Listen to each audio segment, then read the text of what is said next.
it's really about you just turning yourself around, you're getting your mind together that you can still accomplish anything, even with this incurable and hopefully curable one day disease.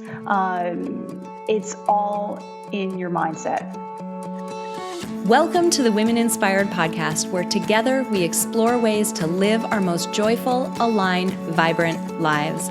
On this podcast, we draw inspiration from the lessons embedded in other women's stories, and we use them to catalyze our own growth and success. And we explore concepts and techniques from the fields of psychology and design thinking that can help us thrive and make the most of the one and only life we're ever going to have. My name is April Seifert. I'm a psychologist, an entrepreneur, and a self-proclaimed life experience junkie, and I'm your host and friend along this journey. This podcast is supported by Modern Well, a woman-centered co-opportunity workspace in Minneapolis, Minnesota. Friend, it is time to start living vibrantly, by design and with intention. Here we go. Well, hello, friends. Welcome back to the Women Inspired Podcast. I'm April. I'm your host. I'm super pumped. This week is kind of a crazy episode. I'm not going to lie. We are going in two totally different directions this week, but both of them are awesome. This week, you're going to meet a woman named Melissa McGraw. Now, on paper, Melissa is an SEO expert. So by that, I mean search engine optimization. She helps business people, entrepreneurs, and other creative type people get their websites found on Google or in internet search, but just for shorthand, let's just say on Google. We definitely talk about that. So everybody out there who has businesses or blogs or services or anything like that that you want to get more eyes on, this is a great episode for you. But it's also an incredible episode because we talked a lot, Melissa and I, about her background and how essentially her story of becoming an entrepreneur and an SEO expert is one of reinvention. So it's one where, she was laid off and she lost her job and she found herself, not able to work in an industry that she formerly worked in. There just wasn't as much opportunity for her. And she went in a totally different direction and became an SEO expert. No one gave her permission for it. No one gave her any sort of formal certification. She just learned it and became really, really good at it. And the second sort of nuance to her story is that here, I'm chit-chatting with her before we record to just kind of orient on her episode, and I find out that she has multiple sclerosis too. So we actually have a really interesting discussion about the impact of some of these big life experiences on decisions like becoming an entrepreneur and creating, a business and creating your own revenue, because ultimately she had a similar experience to what I had. She realized after she was diagnosed with MS that, holy cow, life is short and your abilities that you have right now are not guaranteed. She also went blind. She experienced blindness. So, it's just such an incredible episode this week because you're going to get a little dose of inspiration in her story. You're going to get a little dose of permission to, go reinvent yourself. And then you're going to get some pretty expert information about how if you have a creative project or you have a product or service, how you can get it in front of more people. So like I said, it's a crazy episode this week, but a really amazing one. Now, before I jump into this week's episode, I want to highlight an email that I received from a listener. This is an email that referred to podcast episode 106. This is when I spoke with Sylvie Kukasian. She is a psychologist and she's an expert in relationships and attachment styles. Now, if you remember that episode, this is when I talked about my own attachment style as being very avoidant after my dad passed away. So I went all into that, background about myself. And as it turns out, that really resonated with a lot of you. So I've heard from a lot of you about this episode, but in particular, I wanted to highlight one email that I received, and I'm sharing this with permission from the person who sent it to me. She said, I listened to podcast 106 and it made my stomach tighten into a ball and my brain screamed, "That is me." Since hearing the episode, I've gotten into counseling and am working through my attachment issues. Holy cow, that shit is real. I had never heard of the theory before and fortunately found a counselor who believes in the psychology and the science behind the concept. So thank you. Your podcast has made a difference in my life and I'm grateful for you. I can't tell you guys how meaningful it is to hear from you in these types of ways. Obviously, I don't want any of you to have difficulty in your life. I don't want any of you to have to experience challenge or the difficulty that comes from something like being avoidantly attached. But if you do, I'm so grateful to be able to bring these women on and bring their expertise and their, backgrounds and their stories and the lessons from them. Because when I hear from you, I know it's making a difference. So I'm so intensely grateful for every single one of you who listens each week and for all of you who reach out and leave me reviews and share my episodes with your friends and family when it's relevant to them and send me messages on my website. You have no idea what that does. And you have no idea how just wonderful it makes me feel that this project that I'm doing is having an impact on you guys. So thank you so much to that listener for reaching out and for your email and sharing your own story and being willing to allow me to share it with the rest of my audience, because I think it's so important for us all to see this incredible community that we're creating together. All right, so enough blah, blah for me.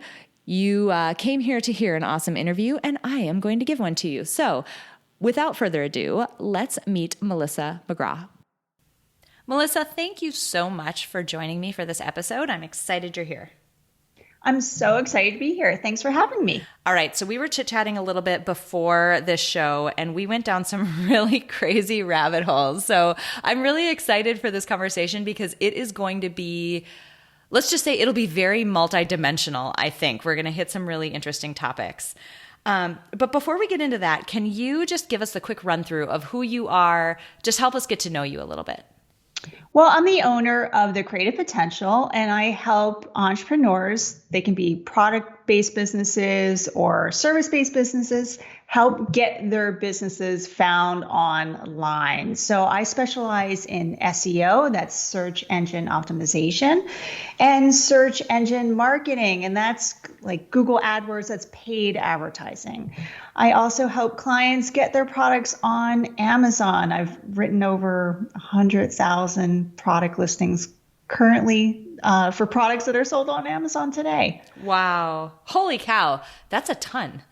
That's a lot. Yeah. Wow. Absolutely. Okay, cool. So we're definitely going to get into that for a couple of reasons. So folks listening to this, I was excited to chat with Melissa and get into her specialty area because, one, if you are a part-time blogger, or even if you do it for fun, this really applies to you. If you have any kind of, as Melissa mentioned, service or product-based business, this applies to you. If you are interested in a side hustle or anything like that, this applies to you because the way that the internet works today is not something that is really easily understood. And so I was excited to have Melissa come on because she is such a great resource for, people who might be looking at this side of things thinking, man, this is technical and hard. So I was excited to bring somebody on who can just be the voice of an expert to help break it down for us so we can all understand it a little bit better. And selfishly, I'm excited to learn today too. So this is great. Let's jump into maybe your backstory. So have you always been an entrepreneur? How did you get into the work that you're doing today? Well, I consider myself an entrepreneur even when I was 8 years old and I sold these ribbon barrettes with my father. Actually, my father made these. It was a metal barrette made by Goody. I'm not quite sure if you remember them. Yes, totally. And you would tie little colored ribbons and braid them through and put these little charms at the end of the ribbons. And so I started my business just selling them to friends. and my father made them for me. So I would go and sell them to brownie troops, Girl Scout troops, friends. I got tons of orders, but the demand was too high. My father had a full-time job. He was a vice president of a large corporation and said, Melissa, we have to shut this business down. But that was my first foray into the entrepreneurial world. I then went into the fashion industry in New York City after I graduated from college, and really went through the ranks of sales and product development and marketing, working with clients like in companies like Calvin Klein and Nicole Miller. I worked with Gwen Stefani. And then I got laid off in 2009, right at the start of the recession, or at maybe the middle of the recession. And kind of saw it coming because the fashion industry was very lucrative up to that point.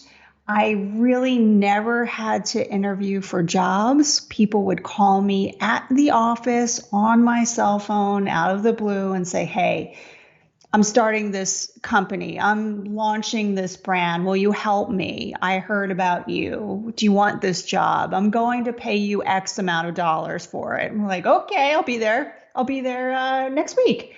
But after the recession started, you started to see sales slow down. Didn't really know what was about to happen. And then everything the bottom dropped out. And I lost my job. My clients lost their job, my friends lost their jobs, and then the people that were calling to give you jobs no longer called. So it was a very humbling experience for me because I had to reinvent myself and figure out, what am I going to do now? I'm fighting for jobs in New York along with my peers, clients, et cetera. We're all trying to go for the same job. I have to think outside the box here.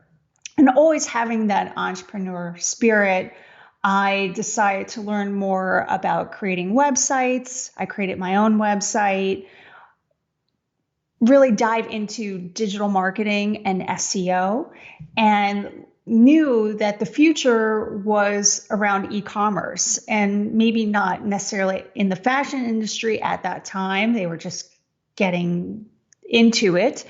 But I knew I needed to learn more about it. And luckily, I received an opportunity working with Amazon and creating product listings for Amazon and in every single product category that you can think of. And it kind of exploded from there. So it just kind of fell into my lap. It wasn't maybe the easiest time to go through. It was a humbling, like I said, a very humbling experience. And I had to reinvent myself, and quickly. But it was the best decision I ever made. I love that. What's interesting about that is two things. Number one, that it started from a layoff. And that's actually what happened with me too. The company that I was with, they were a startup company, wonderful company, but just the way things worked out, they had to cut expenses, and that meant laying some people off. So that happened, and I found myself in a similar situation, like really questioning what I wanted to do with my next steps. So I think that's interesting that that it started with a layoff with you, because a lot of people in traditional 9-to-5 jobs will say that those jobs are the most stable jobs or reliable. And I think that used to be true, but now, largely since the recession, but even before that, I would say, there wasn't a company that I was with that there wasn't a layoff every, 3 years for sure, sometimes more often than that. And that to me felt very unstable because, at that point you're dependent on somebody else to pay you. And when they stop paying you, literally all of your revenue can go away in just a second. So when I talk to people who are looking at a side gig, I'm like, heck yeah, grow a side business, because if you, even if you love being in a more quote unquote reliable, but just call it whatever you want, traditional 9 to 5 job, it's nice to have a secondary revenue source that comes from somewhere that you control. You know what I'm saying? Oh, yeah, I absolutely agree with that. After this learning experience, I'll never put my fate in someone else's hands. And that's what happened, because just because you had a cushy title and perks from the job, summer hours, or, who knows? But then that all went away, and I had nothing to fall back on. So I totally agree with you there about having a side hustle. Mm-hmm. And then the other word that you used that I want to really hammer home is, you said you had to reinvent yourself. This is something that I don't think people realize how much control you have over a decision like that, to go in a different direction and become an expert in another area that maybe you didn't know a lot about, but you see opportunity in it. I think sometimes people wait for permission for somebody to say, okay, great, Melissa, you are allowed to be an SEO expert now. And Exactly. That's not how it works. That is like beyond your college degree or whatever it is that you did in formal education. It's not really how it works anymore. Exactly. It was determining what was I going to do now. And I had a lot of suggestions from family and friends. Oh, Melissa, you should become a teacher. You should become, and I really wanted to dig deep and discover what my strengths were and what I thought was going to be an opportunity in the future. For example, I didn't know how big Amazon was going to become. I knew I could see the growth that was happening with Amazon, and to the juggernaut that it is today, I had no idea, but I knew that was going to be an opportunity for me. So I went for it. I adore that. I absolutely adore that. So folks listening to this, if you're in a position where you feel like there's something that you think is interesting, or a direction you'd like to go, or anything like that, I mean, there is literally nothing stopping you. And the internet, we were talking before this, that there's so many billion or trillions or whatever of websites these days. The amazing thing about that is literally everything you want to learn, there's probably a YouTube video for it, or there's probably a blog post or some in-depth piece of content that will teach you the thing that you want to learn for free, just on the other side of a few Google searches, which is incredible power these days. So you literally can just go out there and run out into that field carrying your crazy pair of scissors and go learn something new. And it's wonderful. Absolutely. Because like you mentioned, there's so much information out there, more so than 9 years ago when I was laid off. There was information out there, but not to the extent that there is today. Right. That's for sure. Right. And I want to pivot a little bit too to another piece of your story that I frankly didn't know about until you and I were chatting before this, but something that you and I have in common, you were also diagnosed with MS during that time. Yes, I was. How did that play? Because I remember my MS diagnosis, and MS in general, super unpredictable. The way that people's cases can go in the direction that yours and mine is, where, it ends up not being super severe. It can go in the other direction. I mean, it's really unpredictable and variable. And it can mess with you especially when you first get diagnosed and you don't know what's going to happen. How did that factor in? How did you think about that in terms of going out onto your own and doing, this type of work? Well, when I was first diagnosed, actually, I had symptoms of MS before I was officially diagnosed. And I had seen a neurologist that mentioned to me that he thought I might have it. I'm like, well, I don't have time for this. Quite honestly, I don't have time to talk to you about this. I didn't take it seriously. It wasn't until the symptoms got worse for maybe about 2 to 3 years later that I began to take it seriously, and then official diagnosis came through from the same doctor. He said, "See, I hope you want to talk to me now." I'm like, "Okay, yeah, all right, we'll talk." But it still didn't stop me. Of course, there's a denial process that you go through, and me being a control freak and super stubborn, like I mentioned, like I don't have time for this. So I'm not going to let this stop me. Yes, is it a scary diagnosis? Absolutely. There's an uncertainty. You don't know if you wake up the next morning, will you be able to walk? In my case, I had a vision issue where it took quite a portion of my optic nerve, at least 40%, and where I had 20/20 vision before. So that was, I'm going to say, it's annoying, and unexpected and scary, absolutely scary. But I didn't want it to define me. I didn't want people to feel bad for me. I wanted them to remember me for the things that I've accomplished, not for the woman who has MS. Hope that makes sense. That makes a ton of sense. And I had many of the same feelings. I was really young when I was diagnosed, so 13, 14, somewhere in there. But I had a lot of the same feelings at the time that I also had vision loss. I went blind twice. Like it came back and then I lost it again and then it came back. And luckily I haven't had vision loss since then.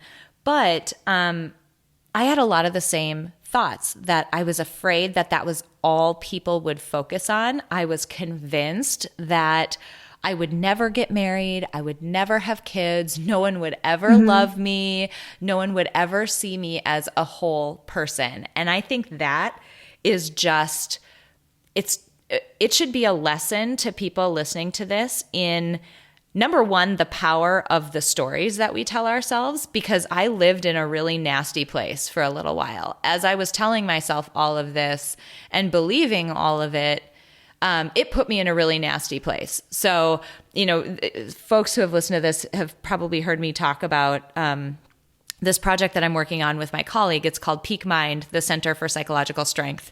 One of the things that we say is your mind can be your, biggest asset or your worst liability, and you get to choose. And literally that's an example of it, where I was telling myself all of these things over and over about how I wasn't a complete person and I wasn't going to get married and I wasn't going to live a full life. And it put me in a terrible place. And ultimately, not a single one of those things was true. I got married. I had kids. I have great friends. I've accomplished a lot of things. I've led an extremely full life to this point. None of them were true. So it's crazy the power that we have over the state that we're in. And we can really put ourselves in a bad place or a good place, depending upon how we handle things like that. Absolutely, because you're expecting the worst. That's what, for example, my team of doctors were preparing me for. So in your mind starts thinking, oh, I'm not feeling good. I must be having another relapse. But you're not. I think it's all in your mind. And until I did that shift, that mindset shift, and I told my doctor, I'm going to start running again. And he's like, I don't think that's a good idea. I'm like, well, I'm going to do it. So I'm running 6 to 10 miles a week, and he can't believe it. It's really about you just turning yourself around. You're getting your mind together that you can still accomplish anything, even with this incurable and hopefully curable one day disease. It's all in your mindset. I love that. On a side note, just randomly, it's amazing where, just technology and medicine has come. In the 25 years plus that I've had MS, they went from having no drugs, almost none. There was one drug to treat it, to the point now where there's, a dozen different drugs. And the University of Minnesota, just like 10 minutes from where I live, they are working on a vaccine. Like, that blows my dang mind that It's there amazing. could be a vaccine that my kids could get and they just wouldn't get it. Like, that's crazy. It's so cool. It's so cool. It's so cool. And hopefully I can see it in my lifetime where they can cure this disease, because the symptoms are so varied between person. So I would love for them to have this vaccine and have it work. And that would just be amazing. Totally agree. Okay, so I told you we'd end up going down that rabbit hole. I knew we would go there. But okay, I want to shift gears a little bit to the work that you do, because I would be missing an opportunity to not dive into this crazy world of search engines and the internet. I will absolutely say, so the job that I was laid off from was a .com startup. And prior to that, like, that experience of working there was so wonderful because I learned so much about the internet. But had I not worked there, I wouldn't have known anything that I learned about how websites work and search engines works and paid ads versus organic traffic and all of that. I would love it if you would just kind of maybe give us like the 101 primer of how this all works. And then we'll kind of dive in from there about, you know, what the impact on people's blogs and businesses and sales and that type of thing are. Well, I was just reading statistics for 2019, and I think there's over 1.9 billion websites out there. That's crazy. It's insane. It's insane. Compared to even when I first created my website, my very first website in 2009, it's lots of opportunity out there. Yes, it's a lot of competition. You hear that staggering statistic and you're like, oh my gosh, how's my website going to get found? But when I talk to most of my clients, and they're entrepreneurs, and they build a pretty website and they're really focused on the design aspect of the website, they kind of forget how it's going to be found online. And that starts with search engine optimization, or SEO, and that's organic search. People finding your website organically. And what would they need to type into Google? And I'm going to reference Google because Google owns 93% of the search out there. So I'm just reference Google.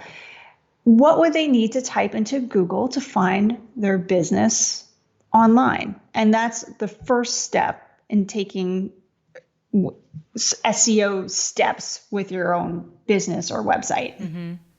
Interesting. And think about that, right? Like, whatever the topic is of your blog or whatever type of product you would sell, if someone's searching for travel blogs or whatever it might be, think of how many out of that 1.9 or whatever giant number you said, billion, how many of those websites are probably travel blogs? Like, oh my gosh, it seems impossible. Actually, from my perspective, somebody who, like, I have aprilseifert.com, peakmindpsychology.com, like, it seems impossible to rank on Google anymore. I mean, as you start to work with people, like, what are some common things that you see people missing or not realizing? You know, you mentioned like they work so hard on how their website looks and then no one gets to see it because they're not optimized. Like, what are some common things, like maybe 3 quick hits that people don't realize?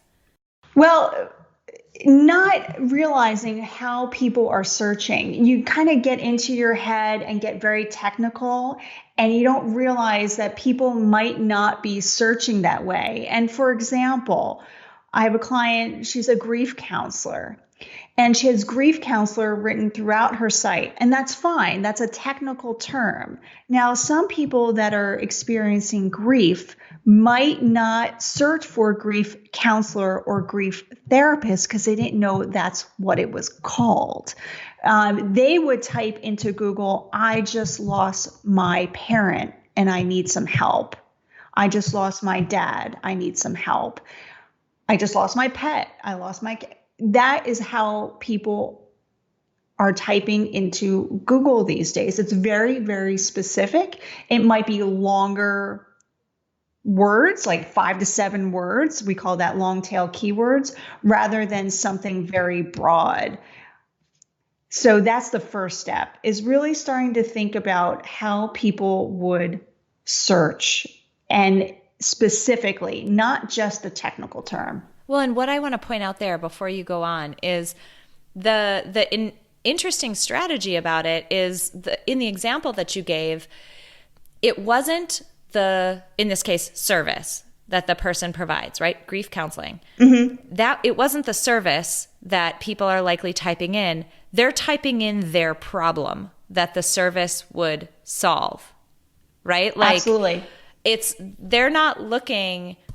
There's this, my day job is in customer experience design, and lots of times we talk about this example around people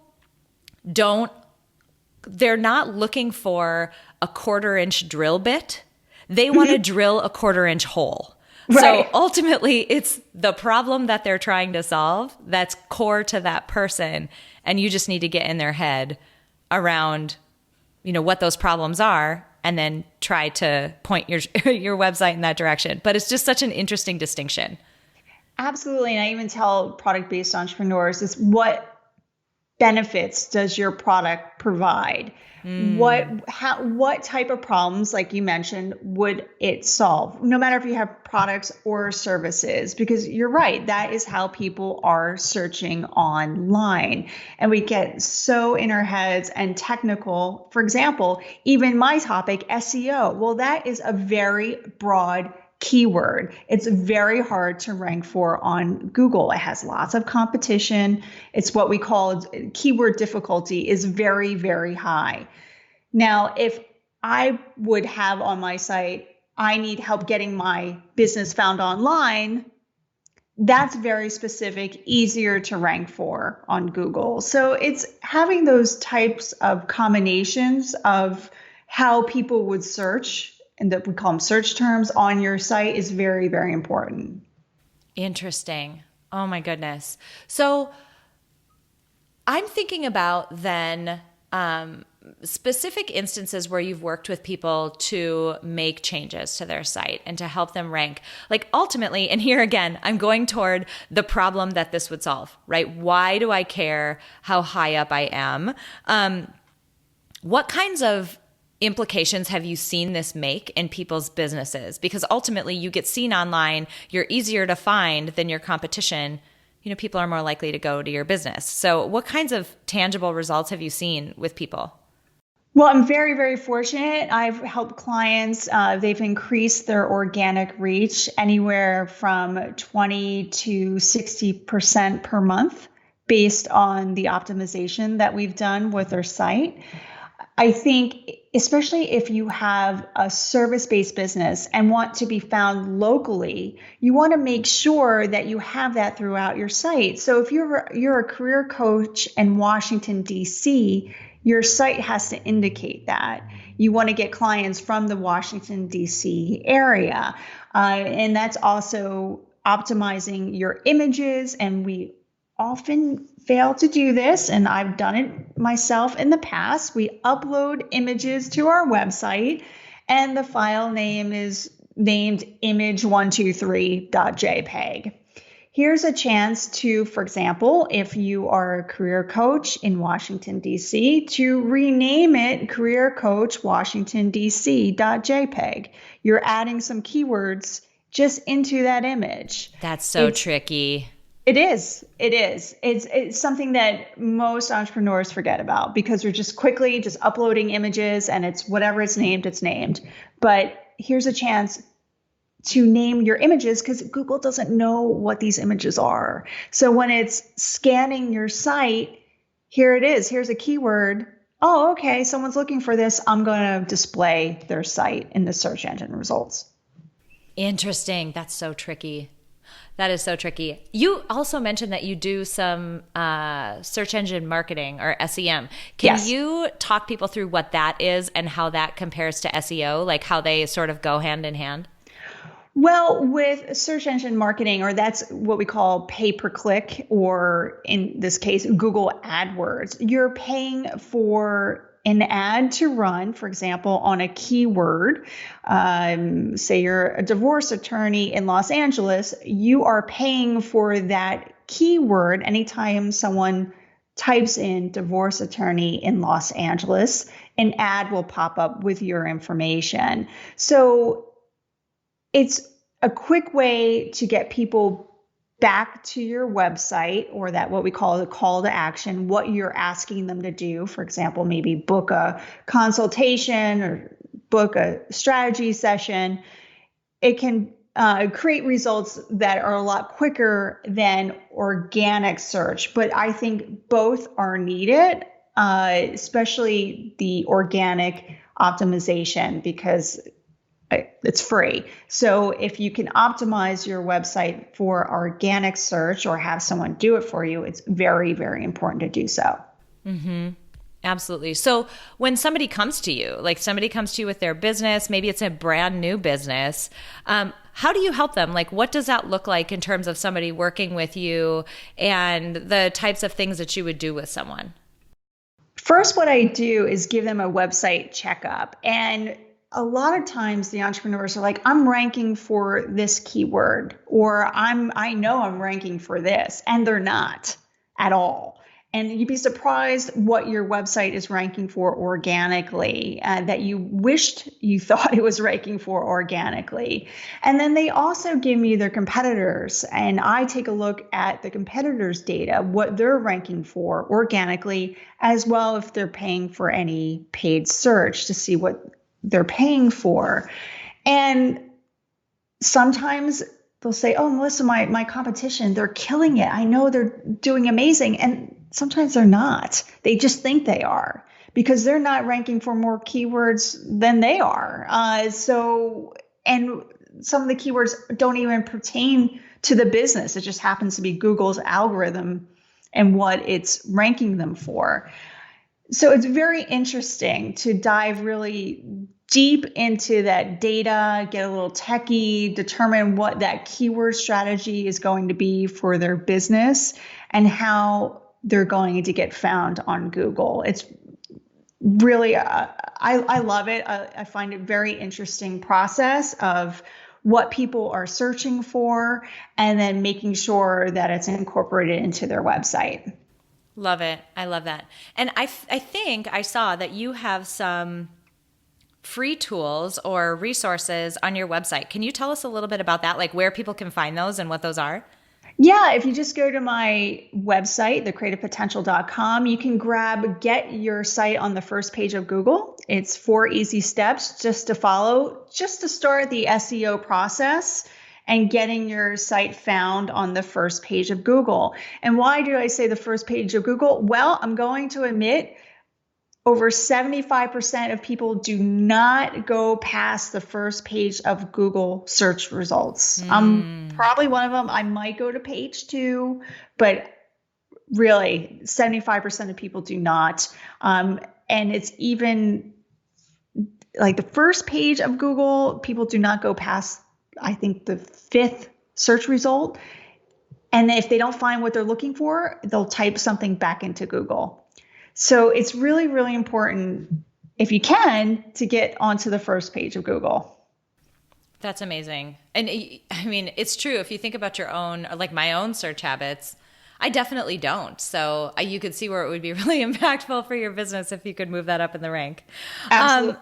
I'm just thinking now, like, if you could, and let's draw from either side of this interview, right? We talked a lot about your backstory and your movement toward becoming an entrepreneur, and then also maybe, drawing from your experience in SEO. What's your advice for either a new entrepreneur or somebody who wants to move into creating revenue for themselves? Like, and again, draw from either side of this interview because you have amazing expertise and experience in both veins. So what would be the things that you would tell them to help them move forward and either get started or keep going? I would say, and I hear this from entrepreneurs, I don't know how to get started with my business because I know there's other competitors out there. And yeah, there's competition everywhere. There's competition for my business. But you just have to go do it because everyone has something to offer that is unique for a buyer or a visitor to your website. So you just have to get started. And I take the approach of life is too short. Obviously, what you and I have been through, we realize that life can really turn in any direction at any given moment. So what are you waiting for?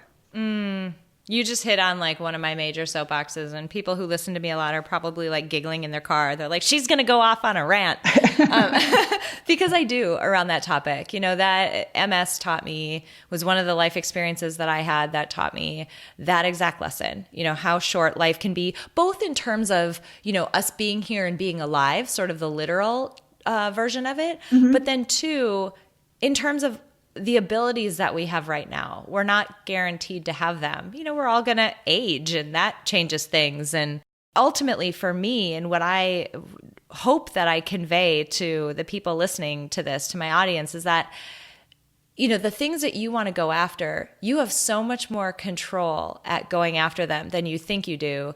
And ultimately, the setbacks or quote unquote failure that you might experience along the way, it's just not that big of a deal. In the grand scheme of things, it really isn't. So you probably hit some stumbling blocks as you were starting your business. It's just not that big of a deal. You just figure it out and keep going. It's no big deal. Just keep going because it's so worth it ultimately. You know, if you can get to a place where you love what you're doing and your day-to-day life is really vibrant, it's so worth it. I have changed my businesses, I think, I don't know, probably about 5 times now. So if you find that your first business is just not going in the direction that you wanted to go in, you can always change it. It's going to be okay. No one's going to think, oh, well, such a failure. I mean, they changed their business model. No, you have to go in a direction where you think it's right for you. And even though I knew SEO, at first I was helping businesses launch their products via wholesale. It was more fashion related companies. But then I wanted to expand into other businesses. I knew I had SEO background. I'm like, well, I have these skills. Why don't I just do it? So there it goes. Something that was very familiar to me. I was almost fighting. I felt like I had to create something else, but it was right in front of me the whole time. Yeah, no way, man. If you're good at it and people come to you for advice about it, you can sell that. You totally can sell that. Yeah, absolutely. Oh my gosh. Okay. This is so amazing. I know that there are people listening to this who minimally would be interested in the free resources that you have, but definitely should look into, the other just resources and the website overview and audit that you were talking about, because this really can change the way that your business operates. Remind us again where people can find you if they're interested in that. You can find me on my website. It's thecreativepotential.com. You can find out more about my optimization package, the SEO My Site Now package, and that's going to SEOmysitenow.com. And you can find me on Instagram, The Creative Potential. I think you can find me on Pinterest, The Creative Potential, Twitter, The Creative Potential, my Facebook. I do have a new group all about SEO. It's getting into that techie stuff, but it's called Getting Found Online with Melissa McGraw. I love it. Melissa, this has been amazing. Not only, just selfishly for myself and getting to pick the brain of somebody who knows the internet so well and knows search so well, but to just your story of reinvention, that theme just kept coming up as we were talking, and it just lights my heart on fire, because it means that no matter where we're at, we can always point in a different direction and go down a different road. So I just appreciate you being here, you sharing your expertise and sharing your story and your life experience. This was just awesome. Thank you for having me. There you have it. Was I right or was I right? That was a crazy episode. That went in a couple of totally disparate directions, but I hope you can see how it all sort of weaves together into this woman's amazing story.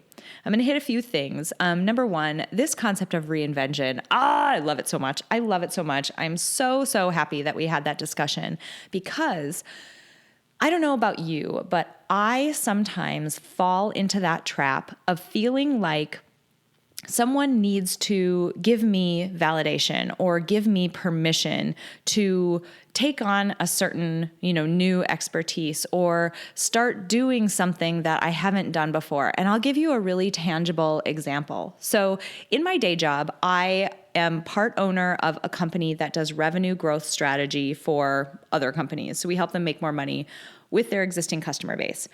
And one of my business partners has a design background. And, he was really big in the design thinking world, has a very deep understanding of human-centered design. And originally, years ago, when we started working together on our business, that was the expertise that he brought to the table. Now, I had a big background in data science, and that was the expertise that I brought to the table.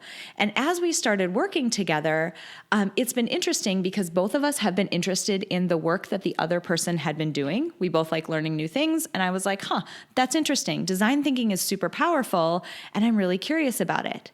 But I felt, if I'm being totally honest, I felt like, well, that's not my area though. That's his area. That's not my expertise. I didn't go to school for that. I don't have any experience in that.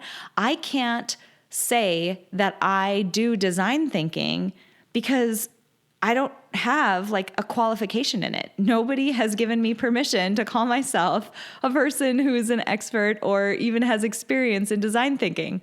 But what was hysterical is that simultaneously, he was starting to code. And he was learning data science and buying books and programming in Python and doing all these data sciencey things. So basically, he just picked up his pair of scissors and started running with it and didn't even think twice. And it was at that moment, this was, a couple years ago, but it was at that moment that I was shocked and I thought, I can't believe this. He's willing to run with scissors and I'm sitting over here waiting for somebody to give me permission. No way, man. And so at that point, I really dove into design thinking and really got excited about it. And literally that's where Life Design Lab came from, because I finally gave myself permission to go in a direction that I wasn't waiting for someone else to validate me for. So I wanted to give that concrete example because you all have seen and heard me talk about Life Design Lab, and you see that it's out there in the world, right? I run it a few times a year. This is something that is a product or a service now, but it came because I gave myself permission to reinvent my skill set. And that came because I saw someone else do it. And I'm like, well, if he can do it, why can't I? So if I can do it, why can't you? And if Melissa can do it, why can't you? And if my business partner can do it, why can't you? So literally in 2019, one of my biggest goals was to start running with some scissors. So I invite you, not literally, but figuratively, in the spirit of reinvention, pick up that stinking pair of scissors and go run with it. It's gonna be fine. I promise it'll be fine. And so I had to hit on this notion of reinvention because it was something that was so impactful for me, and it's been impactful for so many others who have given themselves permission to move in a different direction that they haven't gone in before. The second thing that I'm going to hit is this notion of your mind being your biggest asset or your worst liability. Oh, there's so much here. I will likely do an entire episode on this because it is such a huge topic. But one of the reasons why Ashley and I created Peak Mind is because your mind, your brain, it evolved to keep you alive. It evolved to keep you safe. And to do that, it evolved to focus on negative things, like looking for negative things and looking for threats. And that's great, right? Here we are. We're, generations later, we've all survived. Isn't this wonderful? Humanity lives on. But unfortunately, our day-to-day lives are not as negative as our minds want us to believe that they are. So literally, if you go out into the world and you look for negativity, you're going to find it. But the flip side of that coin, if you go out into the world and you search for something beautiful or something positive, you're going to find that too. It's just we're pre-programmed, we're hardwired to look for the negative side of things so that we can avoid it and stay alive. So this is what I mean when I say your mind can be your biggest liability, meaning it can just sit and look for negative things all day and tell you awful stories and horrible things about yourself, like mine did when I was diagnosed with MS, and it sounds like Melissa's did when she was diagnosed. Or you can intentionally decide that you're going to build your psychological strength and you're going to force your brain to take on a new habit. You're going to balance your thinking out. Instead of being totally focused on negativity to keep you alive, you're going to say, nah, I want you to see reality for what it is. Yes, there are negative things in the world. Yes, there is adversity. Yes, you will fall on your face so many times in your life. But that is not every moment of the day, and that is not every day of your life. In fact, that's not most of your life. Most of it is neutral or actually really great. And you get to decide where your mind focuses. And that's what I mean. Is it your biggest asset or your worst liability? You get to pick. If you want more information on that, head over to peakmindpsychology.com. We'd love to chat with you there. We've got amazing resources. There's free stuff there. And then also, if you're interested, you can check out our membership. We've got members joining. It's been phenomenal. We're having such a great time working with people. We'd love to have you if you're interested in building your psychological strength. And the last thing that I'm going to note is for the business folks who are listening to this, or the bloggers, or the people who are potentially interested in getting a product or service or, some content out into the world. We had this interesting discussion about which keywords you decide to try to rank for. And ultimately, the strategy there is to think about what problem do you solve? What issue does your customer have that they are going to go search for a solution to? What words or sentence would they type into Google to describe the problem that they have? And I mention this because this will help you with SEO, as we mentioned today. This will also help you think about how you talk about your product or service when you're talking to a customer, a potential customer. So for folks who are here, who are in the business world, in the blogging world, provide a service, anything like that, think about it from your customer's perspective. They don't care what the jargon is. This is huge in data science. I don't care what the cool, fancy words are in data science. What business problem does it solve for me? And that's why we can sell these crazy, data science projects, because ultimately we link that statistical model that is, let's be realistic, it's boring and it's a black box. That boring statistical model, we link it to a business result that drives revenue. So think about that the next time you're talking to potential clients, potential readers, potential listeners, anything like that about your product or service. What problem do you solve? All right, I'm going to stop talking. This outro is really long. I hope you guys are still with me. Honk your horn if you are. I'm just kidding. I hope you guys are having an amazing week. Thank you so much for being here, for tuning in every week. I love you guys for it. You have no idea. And I'd love to hear from you. What impact has this podcast had on you? What have I or a guest of mine done that has helped you in some way? I'd love to hear from you, because when I hear from people who have, been impacted by these episodes, it helps me calibrate and bring the right people on in the future. So I'd love to hear from you if it is something that you are willing to share. Thanks so much, you guys. I will see you next week. Before we close out today, I want to say thank you to my producer, Cameron Hill, and to my incredible sponsor, Modern Well. If you want to learn more about how you can reach your goals in a one-of-a-kind work-life community, visit www.modernwell.co. If you enjoyed this episode, please share it with someone else who might benefit from this inspiring message.